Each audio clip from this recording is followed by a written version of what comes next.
Want to know of a tennis betting strategy that can consistently make you profits? Well, today I'm going to introduce you to a strategy that has consistently generated value for me, taking advantage of market inefficiencies that has not been accounted for by bookmakers. I'm Wadster, a tennis betting tipster that has been profitable on numerous betting platforms for years, all at Pinnacle and Betfair exchange odds. Today I'm going to illustrate how to profit on the unders and games handicap markets for dominant favourites at ATP and WTA level. Make sure you stick around to the end of the video and I'll show you how to implement this strategy today. So what is the strategy? The strategy involves betting on low unders totals such as under 18.5, under 17.5 games, or big handicaps like -6.5 or -7.5 games. The players we'll be looking at for this strategy are the top 20 players in the ATP and WTA rankings, and they'll be playing players ranked around 100 to 300. So when are we looking to apply this strategy? It'll be in Grand Slam early rounds, in Masters early rounds, and also when a wild card gets into their home event. And why does this strategy usually work? Well, it's because bookmaker models often don't correctly factor the difference between the high quality players and the low quality players due to the perceived statistical rankings and the projected hold and break models that they use.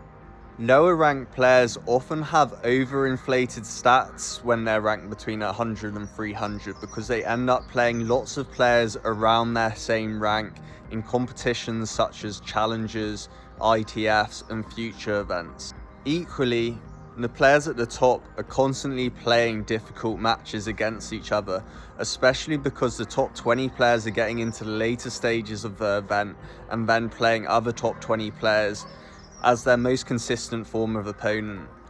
So their stats are brought artificially down, whereas the lower ranked players' stats are brought artificially up, and then there's a big bridge and gap between the actual quality of the players despite the results that you'll have seen on the yearly data. So when they then face off against each other, they have some really one-sided outcomes, which I'm about to demonstrate with the data that I'm going to show you.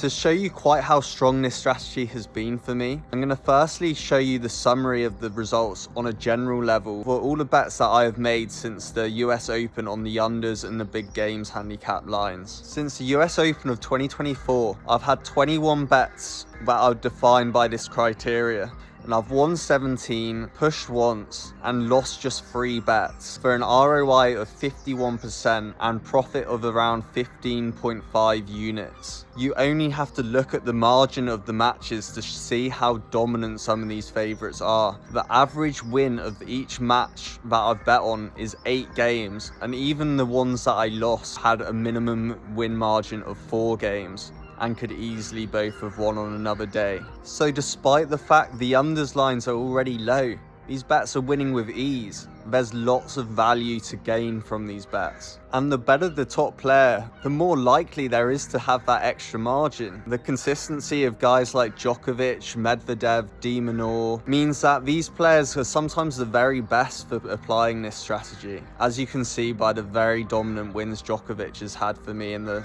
data above. Now I'm going to break down my favourite example from the sample shown, Rybakina versus Jovic. So let's first take a look at Jovic's data. Before the Australian Open, she made 3 ITF finals between August and January. During that period though, she won 13 matches, but her top win was ranked 86.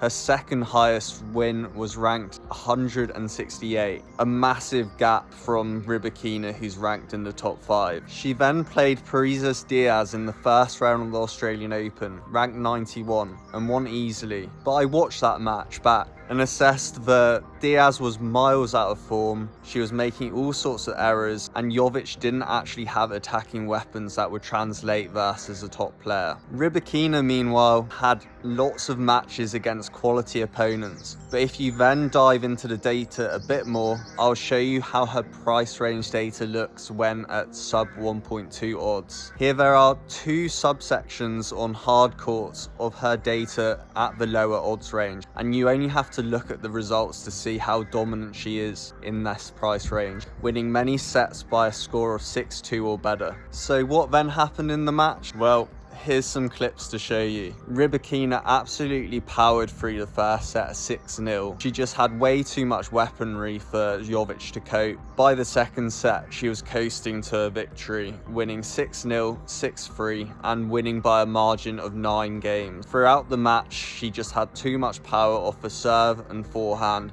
and a player like Jovic is not equipped to have dealt with a player like that before. What do you need to do to apply this strategy? Well, you just look at the top players in these certain situations against the lower ranked players. They only pop up fairly occasionally, so it's not a high time maintenance kind of task to do. Then you'd look at the price range data for those favourites at the short odds and see if they've got a historical record for consistently dominating against lower ranked players. You then might want to check out some quick highlights of their opponent to make sure that they don't have anything that's going to hurt the top player or a reason for underestimating them. This could be something like them being a very young player who is on the rise, for example. So as a recap, we only use this strategy for the top 20 players against the lower ranked players outside of the top 100 in situations such as early rounds of Grand Slams, Masters events, where you get these mismatches. This is not a strategy you use during evenly balanced matches or even with favourites that are inconsistent in their game style. You want to be playing and making sure that the players you're using for this strategy are ruthless and have a history of winning easily.